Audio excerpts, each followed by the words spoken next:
Chào mọi người nha. Ngày nay là ngày mùng 1 tháng 5 2021.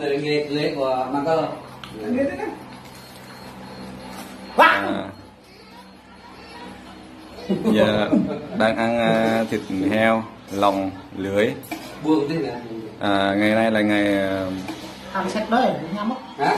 Bị hàng mất. Hàng sọ, mồm can cái hàng đấy. Rất là ngon. Hàng tổ lưu được. Cái cô này mới tin rồi cái nhầm. Phong tục dân tộc Người Gia Rai. Người Gia Rai. Đây là người Gia Rai, huyện Gia Rai. Huyện Gia Rai, tỉnh Gia Lai. Tỉnh Gia Lai. Tên là Nguyễn Văn Tan. Tên là Siêu Lý. Âm nhạc Pleiku. Hân hạnh giới thiệu bà con. Cái lại tao ngủ. Quá. Ôi, ăn lòi mát rồi. Rút nó nhâm nó con này, vứt lên nhâm.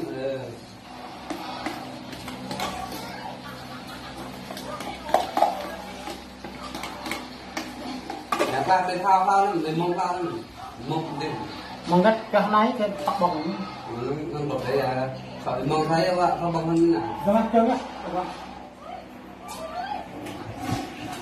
nguyên lúc đây rồi ra lớp với các bạn. Chào mọi người nhé. Ngày nay là ngày khai trường Lan Đường đang khai thác YouTube đang mở đường đang may mắn xin tất cả anh em con ở Việt Nam hôm nay rút được 60.000 rồi ủng hộ kênh của Lan Đường nha.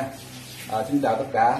Đây là ăn mở đầu lần đầu tiên là cái ăn lòng heo thôi, mà ăn lưỡi heo thôi. đâu mà lòng heo có từ heo Cái ông này là ăn có hô quá.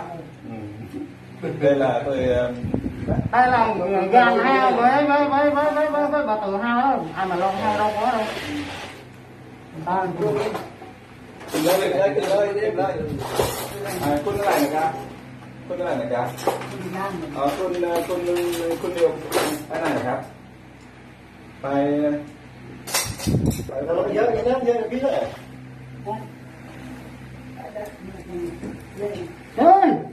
อะไรวะกินอะไรนะว่าลุงเหรอ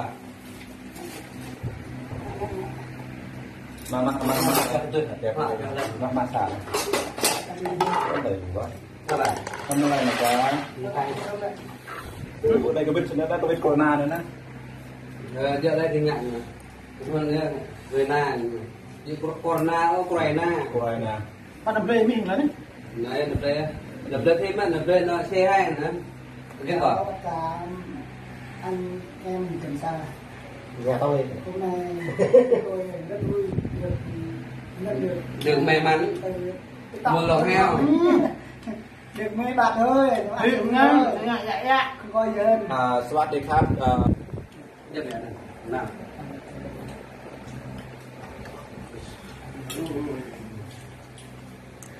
luộc ha đây ha tiếp bão này lên cây luôn rồi tiêu nha mày ra này hả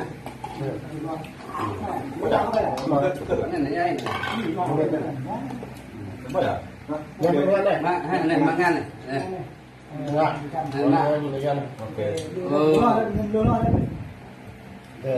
nước rong tầm lại sạch thôi nè ôi nhà con đi không cái gì cái giá nữa hả này là thằng nào chắc con lẽ tại lẽ tôi đã đang đi bà rồi bao nhiêu nhưng mà có hội ở đây rồi rằng nhất tha ra rót lại nhưng nhất là họ bè cũng tỏ ok như tiền đã đòi làm ra chuyện để luôn đó tăng lên bớt vỡ đây là mẹ đi ok bà lại rảnh bao giỏi em rất nhiều nhập như là tiền nữa như là mình cái trường hợp là trường hợp mà kia có cấp đây là dành cho người ở Thái Lan thôi. Thái Lan và Trung Quốc rồi ở Việt Nam chưa không gian dành những người mà đang bị thương tật bệnh hiểm khổ không có việc làm.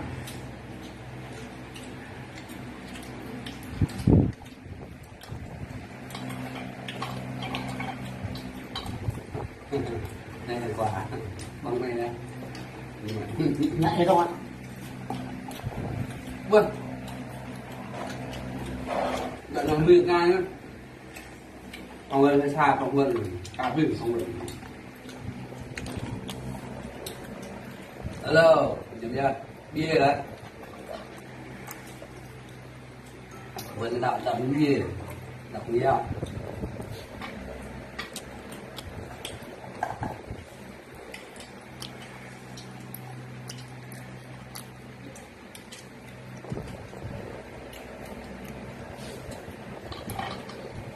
ra cái ru ta tập rùm vào cỗ rùm vào lắc rồi bắt rồi dạng là Đấy, mang đấy. Ấy, mà đúng rồi. Làm sao làm đây.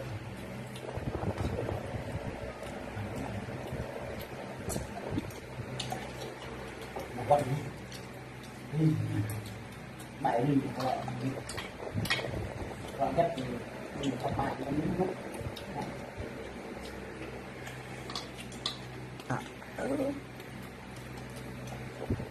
Bang nak yang apa? Bang ya.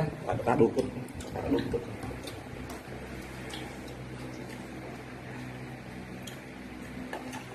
Nah, Nah, dia. Nè, trăm.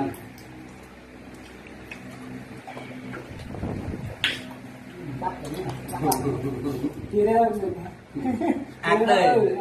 Thôi review ác đây. Có xem lần nào là có bộ lại. Kia đây đúng không? thì nay càng nhiều mong nhầm đá Mong cái tận. cái này tôi nghĩ bị bắp chay mê là có mê là. Đúng ra đúng vậy. bây giờ rồi nhờ đâu ra nhờ thằng mình tàu hở bằng người nhầm Cái bò đây, cái quá nó vắt quá đó nó. còn vắt vài nữa nữa Là vắt nhưng e đấy người ta thà đứng ở Phi là cái bông của Phi mai á. Rồi đấy, của Mi nó phạt lệ một hăng te này. Tôi nhận rạ, tao tôi chả bao tao cứ như đó. Mà rạo. Bắt, nào sang biết đấy rồi. mẹ đang đấy. lu sắp ha. Làm tập ra là nè. Mà thế nhá.เนี่ยเอาไปเก็บที่ห้าเราจะหาไปตักอันนี้เราจะจับ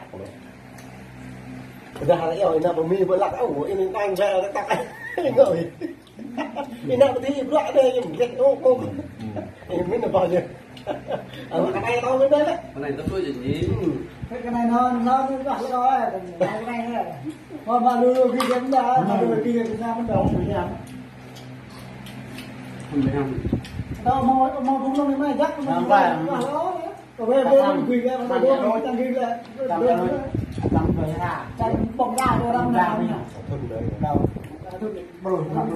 Không nói